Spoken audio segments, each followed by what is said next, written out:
지난 한 주간 동안에 우리 국가적인 그런 사건들은 우리 그리스도인들로 하여금 정부를 위해서, 나라를 위해서, 또 지도자를 위해서 기도하라는 하나님의 사인인 줄로 압니다. 우리 나라를 위해서 기도 많이 하시기 바랍니다. 제가 이맘때쯤 되면 매년 이맘때쯤 되면 오늘 디모데후서 4장의 이 본문의 말씀, 그리고 겨울이 오기 전에 라고 하는 똑같은 제목으로 한 10여 년 동안을 반복해서 매년마다 이 설교를 했습니다. 올해도 이 설교를 2번 하려고 합니다. 오늘과 또 다음 주에 시리즈로 겨울이 오기 전에 라고 하는 제목으로 말씀을 나누고자 싶습니다. 사도 바울이 지금 로마의 감옥에 갇혀 있습니다. 예수 그리스도의 복음을 증거했다는 그 이유 하나만으로 감옥에 갇혀 있죠. 설상가상으로 날씨마저 추워지기 시작합니다. 이번에는 자신이 순교당할 것 같은 예감이 듭니다. 그러니까 사랑했던 믿음의 아들 디모데가 미치도록 보고 싶은 거예요. 그래서 이렇게 이야기합니다. 9절에 보면 너는 어서 속히 내게로 오라. 더 다급하게 또 21절에 또 한 번 얘기하죠. 너는 겨울 전에 어서 오라. 로마의 감옥에 오기 위해서는 지중해를 건너야 되는데 겨울이 되면 지중해에 항해를 할 수가 없습니다. 그래서 겨울이 되기 전에 어서 오라. 근데 사실 사도 바울이 이번 겨울이 정말 참을 수 없이 외롭고 힘들었던 이유가 있었습니다. 그것은 자기가 감옥에 갇히게 되니까 주위에 있는 모든 사람들이 자기를 떠난 거예요. 그래서 10절에서 너무 참담한 마음으로 이렇게 말해요. 데마는 이 세상을 사랑하여 나를 버리고 데살로니가로 갔고, 그레스게는 갈라디아로, 디도는 달마디아로 갔고. 다른 성경에서는 데마를 동역자로 불렀습니다. 디도는 목회자였습니다. 데마와 그레스게, 디도, 이 세상을 사랑해서 다 나를 떠났다 그래요. 그토록 사랑했던 사람들이 자신을 버리고 떠나갔습니다. 인간관계의 겨울이 그를 덮쳐버린 겁니다. 그런 것 같아요. 인생을 살다 보면 여러분, 사람은 좋을 때의 친구지 내가 어려움 당하면 떠나가더라고요. 내가 잘 나가고 좋을 때는 친구도 많아요. 그런데 그 많던 사람들이 감옥에 갇히고 어려움 당하니까 슬며시 다 떠나간 거예요. 그래서 지금 감옥에서 사도 바울이 정말 상처 나는 그 가슴으로 고백하는 겁니다. 나와 함께한 자가 하나도 없다. 다 나를 버렸다. 그렇습니다.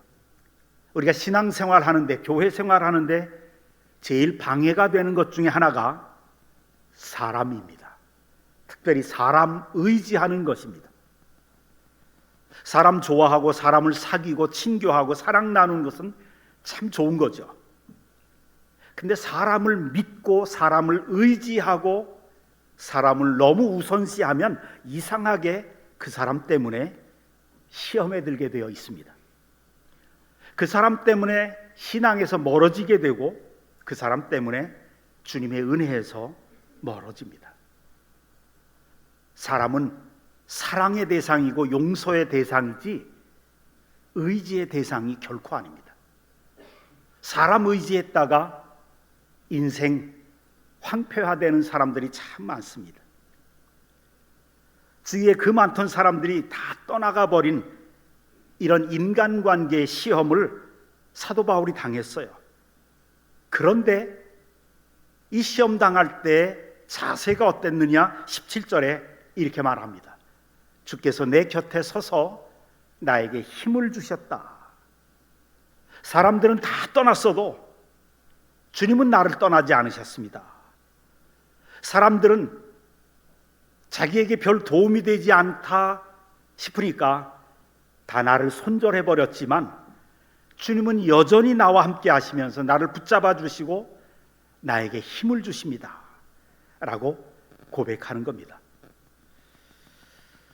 이렇게 신앙생활 하는 분들을 이렇게 보면 조금 자기 사정이 어렵고 힘든 일이 있으면 내 사정을 사람들, 이 사람 저 사람에게 다 말하는 사람이 있어요. 여러분, 우리 개인적인 사정, 힘들고 고통스러운 이 사정 하나님이 아시고 하나님이 해결해 주셔야지, 사람들에게 찾아다니면서 이야기하면 무시만 당하게 됩니다.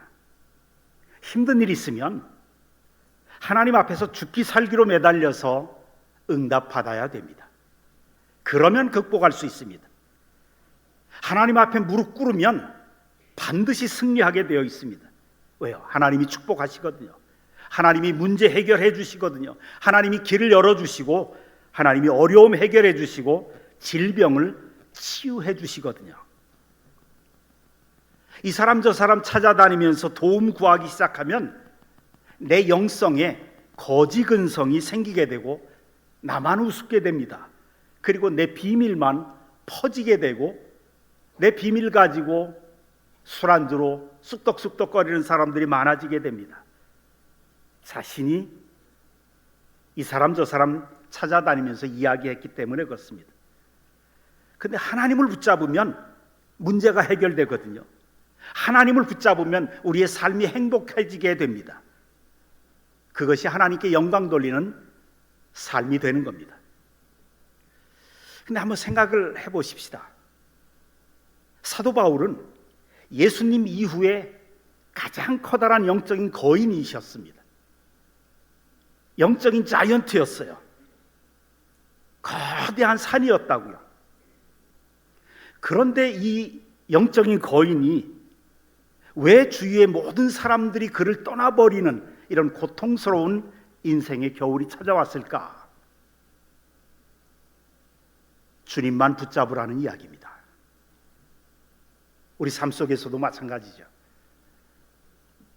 부모된 우리들이 왜 자녀들 때문에 때때로 마음 고생하면서 괴로움 당해야 될까요? 부모들이 먼저 주님을 붙잡으라는 하나님의 사인입니다. 돈 때문에, 물질이 왜 종종 우리에게 어려움을 줍니까? 왜 물질의 손해를 입고 물질 때문에 눈물 흘리면서 고통 당하는 일들이 생깁니까? 하나님이 물질을 통해서, 그 손해를 통해서 말씀하시는 거예요. 사랑하는 아들아, 나에게 나와라. 나에게 부르짖으라. 사랑하는 딸아, 나에게 부르짖으라. 내가 응답하겠고 네가 알지 못하는 크고 비밀한 일을 너에게 보이리라. 그렇기 때문에 예수 믿는 성도들 가운데 많은 성도들이 잠깐 동안은 물질을 잃었다가도 더 큰 물질의 복을 받게 되는 겁니다. 왜요? 그 물질의 손해 때문에, 그것 때문이라도 주님께 매달리고 주님을 붙잡고 간구하기 때문에 그렇습니다. 21절에 너는 겨울 전에 어서 오라. 인생의 겨울이 되기 전에, 기회가 지나가기 전에 그 기회를 붙잡으라는 이야기죠. 기회가 지나가기 전에 우리에게는 할 일이 있습니다. 전도서 3장에 보면 천하만사에 때가 있나니, 기회가 있다는 거예요. 거기에 28가지의 인생에서 만날 수 있는 많은 때들이, 기회들이 있습니다. 이렇게 기록됩니다. 항해할 수 있는 때가 있고 항해할 수 없는 때가 있다. 일할 수 있는 때가 있고 하고 싶어도 일할 수 없는 때가 있습니다. 공부도 마찬가지죠.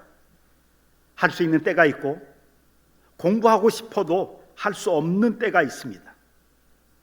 인생의 성공은 이 때를, 이 기회를 얼마나 잘 살려서 일을 하느냐, 여기에 달려 있는 겁니다. 시간은 순식간에 날아가 버리더라고요. 그래서 여러분이 아직 젊다라고 느끼는 사람들은 준비할 때라는 겁니다. 씨를 뿌려야 할 때라는 겁니다. 젊다는 것은 정말 땀 흘려서 열심히 노력해서 실력을 키워야 할 때입니다. 하나님은 그 사람을 쓰고 싶으신데 막상 쓰려니 믿음은 좋은데 실력이 없어요. 하나님이 이 사람을 쓰고 싶은데 실력은 좋은데 믿음이 없어요.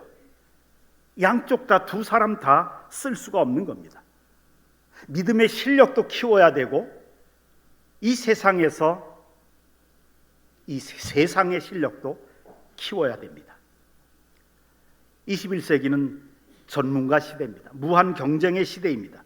실력 없으면 도태됩니다. 그래서 시간 낭비해서는 안 됩니다. 공부든 무엇이든 열심히 준비해서 실력을 갖추어야 합니다. 인생의 겨울이 오기 전에 준비하시고 씨를 뿌리시기를 바랍니다. 우리의 가정에도 겨울이 옵니다. 부부지간이라고 해도 영원히 같이 사는 게 아니죠. 오랜 세월 같이 지내다 보면 부부가 서로에 대해서 익숙해져요. 익숙해지면 항상 함께 따라오는 것이 있습니다. 서로에게 익숙해지면 귀한 줄을 몰라요. 남편은 을에 있는 것이고 아내도 을에 거기에 있는 겁니다. 그렇게 생각하니까 등한시하기가 쉽습니다. 그러나 그렇지 않습니다. 가정에도 겨울이 옵니다. 매일 저녁 집으로 돌아오던 남편이 돌아오지 못하게 될 때가 있습니다. 저녁에 집에 돌아오면 언제나 반갑게 맞아주던 사랑하는 아내의 얼굴이 안 보일 때가 옵니다. 때가 오기 전에 서로 귀한 줄 알고 서로 아끼고 서로 존중해주고 서로 도와가면서 겨울이 오기 전에 힘써서 사랑하며 행복하게 살도록 노력해야 됩니다. 봉사하는 것도 그렇죠.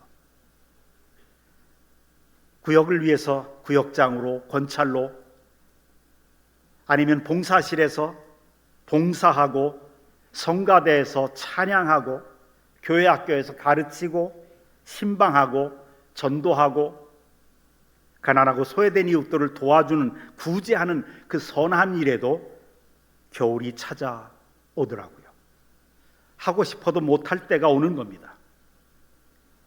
자녀들도 부모님 섬기는 것도 기회가 있습니다. 부모님 살아계실 때 할 수 있는 효도를 다해야 합니다. 부모님이 항상 계시는 것이 아니더라고요.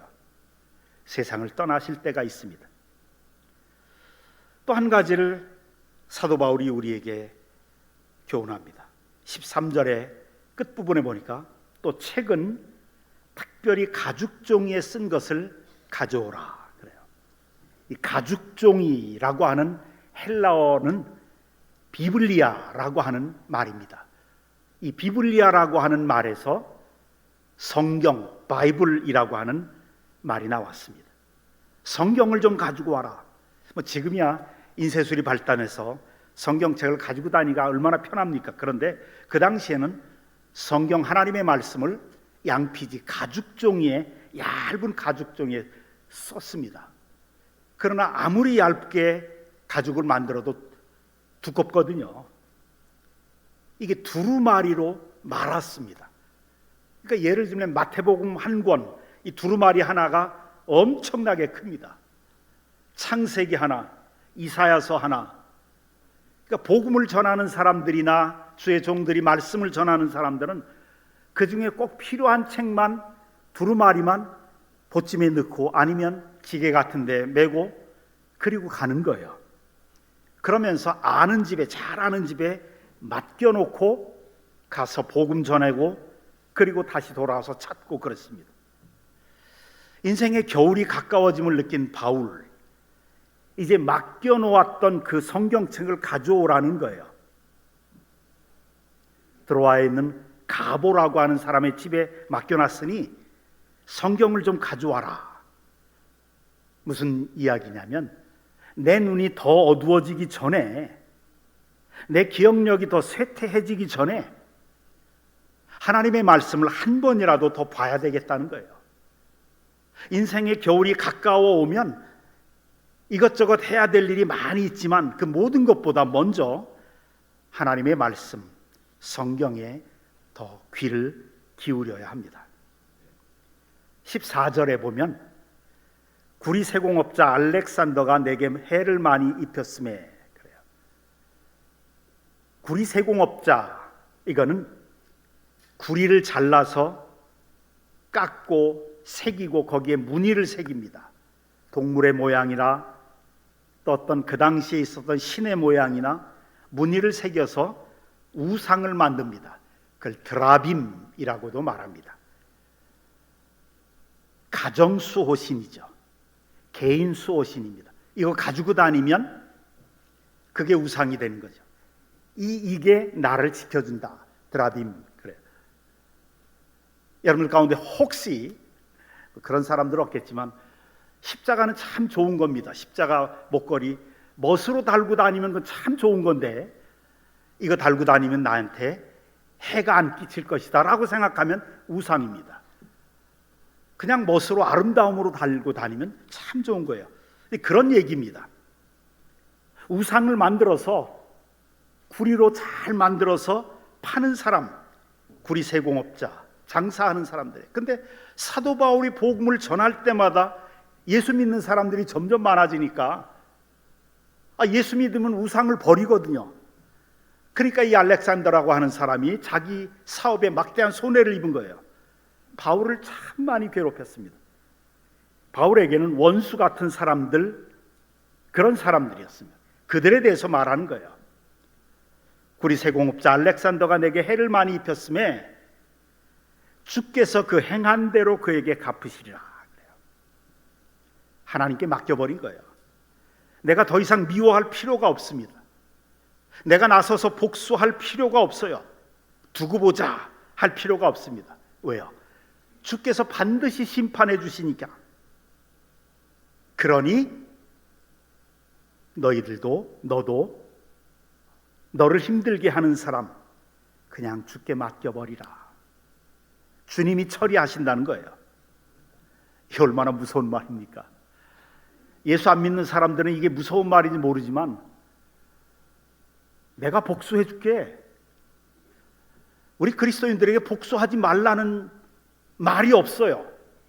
복수해라. 그런데 성경적으로 해라. 원수 갚는 것이 내게 있으니 내가 갚으리라 그러셨거든요. 내가 갚아주겠다. 나한테 맡겨라. 이 말씀입니다. 너를 힘들게 하는 사람을 주님께 맡겨라. 16절에 내가 처음 변명할 때, 같이 읽어볼까요? 시작. 내가 처음 변명할 때 나와 함께한 자가 하나도 없고 다 나를 버렸으나 그들에게 허물을 돌리지 않기를 원하노라. 겨울이 오기 전에 이제 나이 많았던 이때 사도 바울의 나이가 70 정도 됐었습니다. 그런 것 같아요. 나이가 좀 많이 들면 남의 허물을 강한 말하지 않는 게 좋습니다. 인생이 너무도 짧은데 남의 허물 얘기하고 살아갈 시간이 어디 있습니까? 사랑하면서 살기도 너무 짧은 시간인데 인생이 남의 이야기 이러쿵저러쿵, 나이가 들면 들수록 남의 이야기, 남의 허물 얘기하는 게 아닙니다. 그래서 사도 바울이 이렇게 말하는 거예요. 다 나를 버리고 떠났지만 나는 그 사람들 원망하지 않는다. 왜냐하면 나를 괴롭게 했고 상처 주었던 그 사람들 덕분에 내가 예수님을 더 굳게 붙잡았다. 그래서 나에게는 나를 하나님이 인정해 주시고 나에게는 더 큰 면류관이 기다린다. 그래서 그들을 용서하는 겁니다. 17절에 주께서 내 곁에 서서 나에게 힘을 주심은 다 나를 버렸어도 내 곁에 계신 주님이 나를 도와주셨다. 여러분, 주님이 우리를 도와주십니다. 언제나 도와주십니다. 그래서 주님을 붙잡으면 승리합니다. 비록 내가 나이 많이 들어서 백발이 되고 자녀들도 잘 안 찾아오고 손주들도 할아버지 할머니한테 냄새 난다고 싫어하고 젊은이들은 고리타분하게 이야기한다고 가까이 자기들 사이에 끼워주지 않고 모든 사람이 떠날 그때가 되어도 주님은 내 곁에 서서 나를 붙잡아 주시고 내 친구가 되어 주시고 나와 함께 하시고 부족함이 없이 채워주시는 것을 믿으시기를 바랍니다. 더 큰 약속이 있죠. 18절입니다. 함께 읽어볼까요? 시작. 주께서 나를 모든 악한 일에서 건져내시고 또 그의 천국에 들어가도록 구원하시리니 그에게 영광이 세세무궁토록 있을지어다. 아멘. 주님이 나를 모든 악한 일에서 건져내십니다. 이 세상에서는. 그러나 이것을 뛰어넘어서 또 그의 천국에 들어가도록 구원하시리니, 여러분, 천국에 가서 우리 모든 하나님의 심판대 앞에 설 것입니다. 그때도 주님이 내 곁에 쓰셔서 나를 지켜주시고 보혜사, 나의 변호사가 되어주실 것입니다. 하나님의 심판대 앞에서 내가 이 땅에 사는 동안 내가 행했던 모든 죄악들, 그것만 있나요?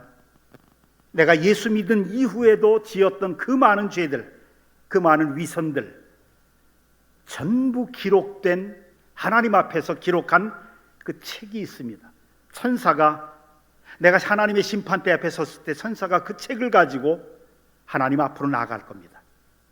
거기에는 예수 믿은 후에도 술집에서 술 마시면서 못된 짓 하고, 노래방에서 못된 짓 하고, 뭐 누구와 함께 있을 때 남을 험담하고 비난 일삼았고, 예수 믿은 후에도 했던 모든 죄들이 하나도 빠짐없이 다 기록되어 있습니다. 그런데 그때 펼치기 전에 주님이 나타나셔서 천사에게 명령합니다. 그 책을 나에게 가져오라. 그리고 그 책을 받으셔서 주님이 책을 펼치시고 내가 행했던 모든 죄악 위에 빨간 글씨로 이렇게 쓰십니다. 내가 십자가에서 흘린 피로 모두 용서했음. 쓰시고 다 찢어버리십니다. 다 없애주십니다. 그리고 또 한 권의 책을 가져옵니다. 거기에는 내가 잘했던 것만 쭉 기록합니다. 성가대에서 열심히 찬양했고, 친구 가운데 낙심한 사람 문자 보내서 격려했고, 친절을 베풀었고, 주의 종을 위해서 기도했고, 봉사실에서 설거지했고, 김장도 담궜고, 좀 남 눈을 의식하긴 했지만 구제를 위해서 서로 노력해봤고, 서로 사랑 나눔 러빙 핸즈 했고, 구역장 권찰로 봉사하고, 직장에서 다른 사람에게 친절을 행했고, 선행을 행했고, 그래서 교회로 이끌려고 애를 썼고 하는 우리가 했던 선행들, 아주 작은 것이라도 쭉 기록한 책들을 가지고 옵니다. 그리고 그것으로 인해서 주님으로부터 잘했다고 칭찬받고 면류관을 받게 하시는 겁니다. 이것이 천국에서 우리를 구원시켜 주시는 겁니다. 언제 닥쳐올지 모르는 우리 인생의 겨울을 미리 준비해야 될 것입니다. 혹시 내가 잘못한 일은 없나? 누군가에게 섭섭한 마음을 준 것은 없는가? 그분을 찾아가서 손잡고 화해하고 격려할 수 있어야 할 것입니다. 그리고 귀가 어두워지고 눈이 침침해지기 전에 하나님의 말씀 성경을 한 번이라도 더 읽고 한 번이라도 더 설교에 귀 기울이고 마음에 새겨 놓아야 할 것입니다. 유난히도 춥기만 한 인생의 겨울, 그래서 겨울 전에 너는 어서 오라고 말합니다. 어느 한국 시인은 인생의 겨울 앞에서 이렇게 노래합니다. 사랑하는 사람이 있거든 겨울이 오기 전에 사랑한다고 말하십시오. 바람이 불고 낙엽지면 그 사람은 어디론가 가버릴 것입니다. 용서할 사람이 있거든 겨울이 오기 전에 용서한다고 말하십시오. 가을이 가고 겨울이 오면 그 사람은 기다리다 지쳐 원망할 것입니다. 감사할 사람이 있거든 겨울이 오기 전에 감사하다고 말로 표현하십시오. 눈이 오고 해 바뀌면 그 사람은 어느 틈엔가 잊혀질 것입니다. 기도하십시다. 아버지 하나님,